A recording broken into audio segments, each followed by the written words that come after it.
কোনো এক ভক্তপ্রভু বললো, ঠাকুর আপনার জীবনী লিখবো। ঠাকুর বললো, আমার বাণী আমার জীবন, আমার জীবনই আমি বাণী। তিনি যা বলেছেন, তিনি বলেছেন পরে, আগে পড়েছেন তারপর বলেছেন। এটা হলো পরমদয়াল ঠাকুরের দর্শন। ঠাকুর বললেন, না করে যে পেতে যায় দুঃখ তার পিছে যায়, ধরো করো হও পাও। এটা হলো ঠাকুরের দর্শন। দেখেন, খুব সহজভাবে তিনি যে কথাটা আমাদের বোঝাতে চেয়েছেন বা যে কথাটা আমাদের বোঝাতে এসেছেন, তা হলো আমাদের আজকের তারিখে এই ঘোর কলিতে, ভয়ঙ্কর কলিতে, আজকের এই যে ভয়ঙ্কর দুর্দিনের সময় যে চলছে, এই ভয়ঙ্কর দুর্দিনের সময় দেখেন প্রতিটা পরিবারে অশান্তি, স্বামী স্ত্রীতে মিলমিশ নেই। আজকে যদি আপনারা কোর্টগুলোয় যান দেখবেন যে লক্ষ লক্ষ ডিভোর্সের মামলা চলছে। এক ছাদের তলায় একটা পরিবারের মানুষজন বাস করে, প্রত্যেকের সঙ্গে কথা বলারও সময় নাই। আজকের তারিখে একটা পরিবারের মানুষজন কেউ কাউকে জিজ্ঞেস করে না তুমি কেমন আছো। সারাদিনে কেউ কাউকে জিজ্ঞেস করে না তুমি কেমন আছো। কারণ আমরা আজকে সেলফ সেন্ট্রিক হয়ে গেছি, আত্মকেন্দ্রিকতা। এটা আমাদের দোষ নয়, এটা পরিবেশ, পরিস্থিতি, শিক্ষা। আজকে খুব বাচ্চা বয়স, একদম ছোট বয়স, একদম বাচ্চা থেকে যখন ছেলে মেয়েদেরকে আমরা মানুষ করছি, আমরা তাদের প্রথম যে শিক্ষা দিচ্ছি, বি সেলফ সেন্ট্রিক, মানে নিজেরটা বোঝো, নিজেরটা সামলাও, নিজে হয়ে ওঠো। পরমদয়াল ঠাকুর বললেন, পাড়াপড়শি তো নিপাত যাবে, তুই একা সুখ খাবি বুঝি, যা ছুটে যা ওদের বাঁচা, ওরাই যে তোর বাঁচার বুঝি। দেখেন, আপনি যদি বামাচরণের মিষ্টির দোকানে গিয়ে বসে 100 খানা মিষ্টি তৃপ্তি ভরে খান, সে তৃপ্তি আছে, আপনি পেট ভরে খাবেন। কিন্তু 10টা মিষ্টি যদি বাড়িতে এনে বাপ মা বউ বাচ্চা ছেলে পুলে সবাইকে ভাগ করে খান, তার তৃপ্তি আলাদা। পরমদয়াল ঠাকুর তাই শেখাতে এসেছেন। আজকের তারিখে নেই, সবটাই একদম নেকি, আত্মকেন্দ্রিকতা, সবটাই লোক দেখানো, কোনোটা কিন্তু মানুষের মতো। আমি বলছি, যদি কোর্টগুলোতে যান আপনারা দেখবেন লক্ষ লক্ষ শুধু ডিভোর্সের মামলা। আপনি হাই রোডের ধারে দাঁড়াবেন, আজকে বাইকে করে আস্তে আস্তে ভাবছি অন্ততপক্ষে 20 থেকে 25টা অ্যাম্বুলেন্স আমাদের পাশ দিয়ে হুস হুস করে চলে গেল। মানে যত মানুষ পপ করে অ্যাম্বুলেন্সে করে দৌড়চ্ছে কোথায়, এই বড় বড় হাসপাতালগুলো ভর্তি হবে, তারা মৃত্যুর সঙ্গে পাঞ্জা লড়তে যাচ্ছে। কারণ আমাদের জীবন যাপন, আমাদের এই আত্মকেন্দ্রিকতা, আমাদের চাওয়া, আমি ভালো থাকতে চাই, আমি চাই, এই আমি করে করে আজকের তারিখে আমি পরমদয়াল ঠাকুর সেই জায়গাটাই আমাদেরকে ধরলেন, সেই জায়গাটাই আমাদেরকে এসে আটকালেন, বলো আমি নয়। পরমদয়াল ঠাকুর ভালোবাসতে শেখালেন। ঠাকুর বললেন, ভালোবাসার টান কর্মে আনে সফলতা, জীবনের উত্থান। তিনি ভালোবাসতে শেখালেন। পরমদয়াল শ্রী ঠাকুর একটা জিনিস খুব সহজ করলেন। দেখবেন, আজকে বিশ্ব সংসার যেদিকে চলছে, বিশ্ব সংসার, বিশ্ব ব্রহ্মাণ্ড যেদিকে চলছে, আমাদের সৎসঙ্গ ঠিক তার উল্টো দিকে চলছে। পরমদয়াল শ্রী ঠাকুর একদম উল্টো দিকে করলেন। দেখবেন, আমরা সবাই চাই, আমরা সবাই পেলে খুশি হই। দেখবেন, না যে পায় না, যদি কোনো কারণে কেউ যদি না পায়, সে খুব ক্রোধী হয়ে যায়। এই পুজো আসছে, বাড়ির বউ যদি স্বামীর থেকে কাপড় চোপড় সোনা গয়না না পায়, ক্রোধিত হয়ে যাবে। আজকে সকালবেলা কোনো বাড়ির মায়েরা যদি সারাদিন পরিশ্রম করে রান্না বাড়া করেও তারপরেও যদি অসুস্থ হয়ে যায়, বাড়িতে এসে সময় যদি স্বামীকে না খেতে দিতে পারে, সে ক্রুদ্ধ হয়ে যায়। ভাবেন এই বউটা আজকে কত কষ্ট করে, কত যন্ত্রণার মধ্যে রান্নাটা করতে পারেনি। কেউ কারোর কথা ভাবেনি। পরমদয়াল ঠাকুর বললেন, আমরা শুধু পেতে চাই, আর পাই, যখনই না পাই, ঠাকুর বললেন, চাওয়াটা না পাওয়াই দুঃখ, চাওয়াটা না পাওয়াই দুঃখ। আমরা চাই, যখনই পাই না দুঃখিত হই। ঠাকুর কিন্তু উল্টো করলেন। ঠাকুর বলেন, কিছু চেও না মনি, সব অবস্থায় রাজি থাকো, দুঃখ তোমার কিছু করতে পারবে না। আমরা ঠাকুরের কাছে তো চাই। পরমদয়াল ঠাকুর হাত জড়ো করে বসাতে, ঠাকুর বলছে আমায় দে, ঠাকুর বলছেন আমায় দে, একদম উল্টো। পরম প্রেমময় পরমদয়াল শ্রী ঠাকুর মুকুটচন্দ্রের দীক্ষা গ্রহণ করলে প্রতিদিন সকালবেলা তাকে পয়সা দিতে হয়। এই নিয়ে বিশ্ব ব্রহ্মাণ্ডের অনেকের অনেক প্রশ্ন আছে, এই নিয়ে বহু রিসার্চ হয়েছে। কিন্তু আজকের তারিখে কয়েক কোটি মানুষ প্রতিদিন সকালবেলা ঘুম থেকে উঠে, শুধু ভারতীয় নয়, শুধু বাঙালি নয়, শুধু ভারতবর্ষের নয়, গোটা বিশ্ব ব্রহ্মাণ্ডের বহু ভাষাভাষী, বহু দেশের মানুষ পরমদয়াল ঠাকুরের কাছে ভোরবেলা ঘুম থেকে উঠে তার যে নিবেদিত অর্ঘ্য, তার প্রাণের অর্ঘ্য, তার প্রাণের উচ্চারিত ভক্তি অর্ঘ্য, প্রাণের উচ্চারিত ভক্তি অর্ঘ্য ঠাকুরের কাছে নিবেদন করে। তার বাস্তবিকভাবে দেখে মনে হবে ঠাকুরকে পয়সা দেওয়া হয়। আজ থেকে 50-60 বছর আগে পরমদয়াল শ্রী ঠাকুর যখন লীলা করছেন, শেষের দিকে 60-এর দশকের কথা, আপনারা জানেন, শ্রী ঠাকুর যখন লীলা করছেন, সেই সময় আরেকজন, ভারতবর্ষ তো মহান গুরুদের দেশ, আপনারা জানেন সীতারাম দাস ওঙ্কারনাথ, তিনি একজন মহান গুরু, তার বহু শিষ্য, এবং সীতারাম দাস ওঙ্কারনাথ তার যে শিষ্যবর্গ দে আর অল কোয়ালিফাইড, মানে তিনি সাধারণত ভালো, বিশেষ ব্যক্তিত্ব সম্পন্ন, বিশেষ রুচি সম্পন্ন, যারা কোয়ালিটি গুণের মানুষজনেরই ঠাকুর সীতারাম ওঙ্কারনাথ দাস মহাজির দীক্ষা পান। এবং ভারতবর্ষে বহু জায়গা আছে রামকৃষ্ণ মিশন থেকে সর্বত্র সাধারণত কোয়ালিটির মানুষজনেই দীক্ষা পায়। পরমদাস ঠাকুর একদম প্রাইমারি স্কুল খুলেছে, যে চাইবে তার নাম পরম প্রেমময় ঠাকুর মুকুলচন্দ্রের সৎনাম সদ্দীক্ষা পেতে পারে। সূর্যের আলো যখন পড়ে না, তখন বড় গাছ ছোট গাছ দেখে না, সূর্যের আলো সবার উপর পড়ে। পরম প্রেমময় ঠাকুর মুকুলচন্দ্র সেই সূর্যের আলোর মতো সবাইকে দীক্ষার ব্যবস্থা করলেন। উঁচ নিচ ধনী দরিদ্র কোনো ভেদাভেদ নাই, সবাই ঠাকুরের নাম পেতে পারে। যাই হোক, সেই প্রসঙ্গে সীতারাম ওঙ্কারনাথজি তিনি হিন্দি ভাষী ছিলেন। তার এক ভক্ত এবং বেশ শিক্ষিত ভক্ত সীতারাম ওঙ্কারনাথজিকে একটা দিন বলছে, আমি 60-এর দশকের কথা বলছি, শোনা है गुरुजी, सीताराम ओंकारनाथ जी के तारा भक्त बच्चे सुना है गुरुजी, देवघर में एक गुरु है जो अपने भक्त शिष्य से हर सुबह पैसा लेता है। सुना है गुरुजी, देवघर में एक गुरु है जो हर सुबह अपने भक्त शिष्य से पैसा लेता है ना? আমরা ঠাকুরের কাছে প্রতিদিন।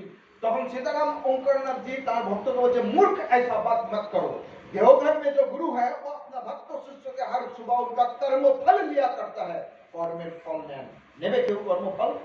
আমি পাপ করি, তাপ করি, যাই করি, কেউ আমার কর্মফল নেবে? যখন রত্নাকরকে নারদ মুনি এসে জিজ্ঞেস করেছিল, তুমি যে কুকর্ম করছো এর ফল কি তোমার বউ বাচ্চা বাপ মা কেউ ভোগ করবে?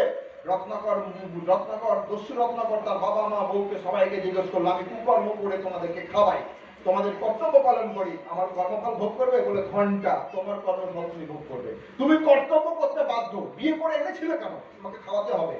আমি জন্ম দিয়েছি, বাবা মা তোমাকে বড় করেছি, তোমাকে বাবা মাকে পালন করতে হবে, তোমার কর্তব্য তোমায় পালন করতে হবে, কিন্তু কি কর্ম করবে এটা তোমার উপর নির্ভর করছে, কর্মফল তোমায় ভোগ করতে হবে। রত্নাকর বুঝলো তার ভুল ভাঙলো, যে ঝামেলার ব্যাপার।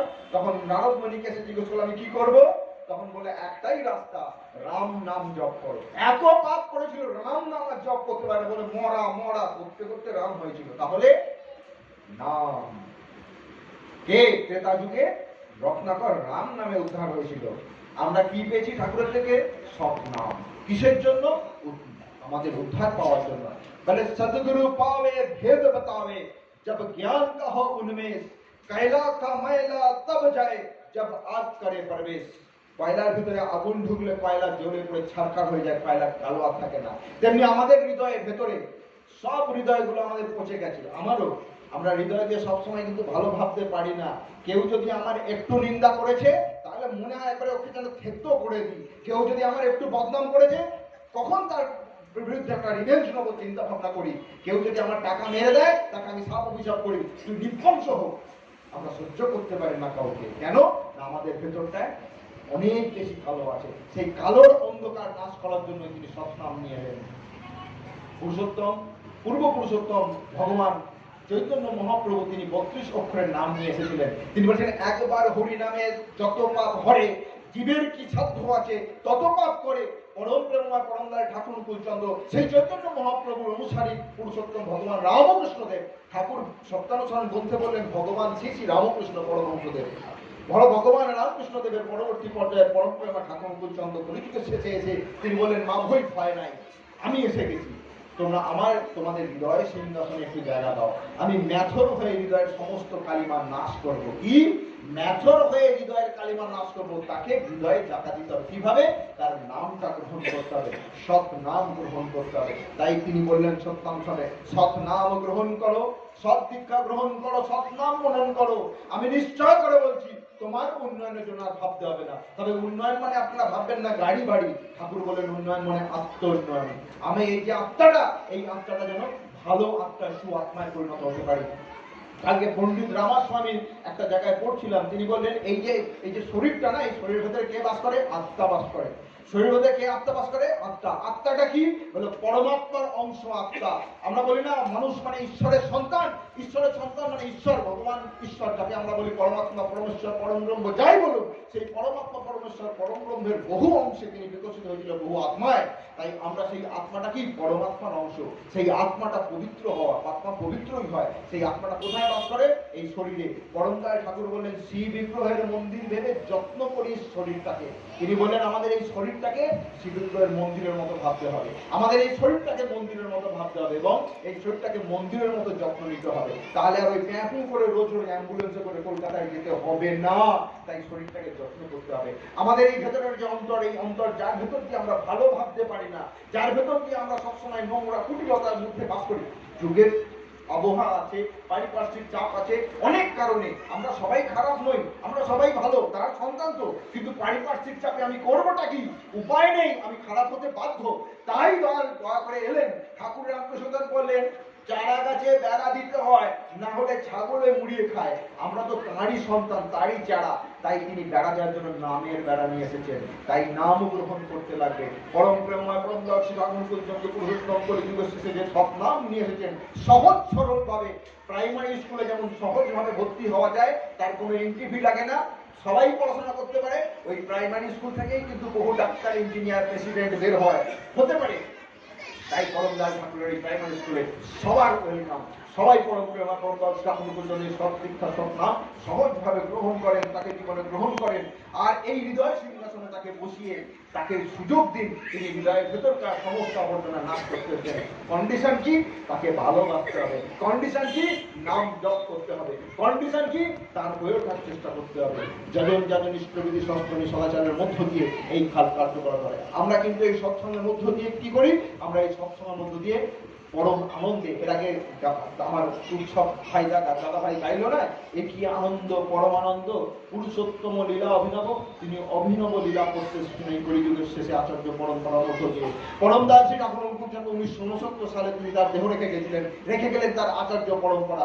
আজও আমরা সৎসঙ্গীরা যখনই কোনো বিপদে পড়ি ছুটে যাই তার কাছে। কার কাছে? পরম পূজ্যপাদ আসনদেবের কাছে, পূজ্যপাদ অবিন দাদার কাছে। তিনি সহজ সমাধান দিয়ে আমাদের বড় বড় জটিলতাকে কি করে কাটিয়ে দেয়। দেখেন, আমি যে পথে চলি, ঠাকুর বলেন তুমি যদি বিপথে চলো মনি, বিপদ তোমার হবে, কেউ রক্ষা করতে পারবে না। আমরা বিপথে চলেই বিপদে পড়ি।